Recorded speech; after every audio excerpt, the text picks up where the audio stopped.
suami saya selalu nasihatkan saya lah. Dia cakap kita kena memaafkan. Walaupun sakit sekalipun tapi kita kena maafkan. Kena ingatlah, walaupun dia mak walaupun dia bukan mak kandung sekalipun tapi dia membesarkan. Dia membesarkan. So kita kena ingatlah berapa banyak beras yang dibagi kita makan sebelum ni kan. Walaupun kita tak nak boleh nak terima sekalipun tapi kita kena memaafkan. Pedih dan sakitnya Oh, terlalu dalam pedih. ya. Sangat-sangat pedih, Ustaz.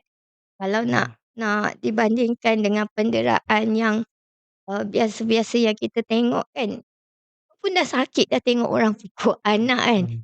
Ini kan yang kita hadapi sebelum ni. Dan saya terfikir juga kenapa dulu sama macam sekarang. Yang sekarang ni kalau kita cubit sikit anak orang pun Naik ke dah kena atas. report polis dan nak dah masuk mahkamah.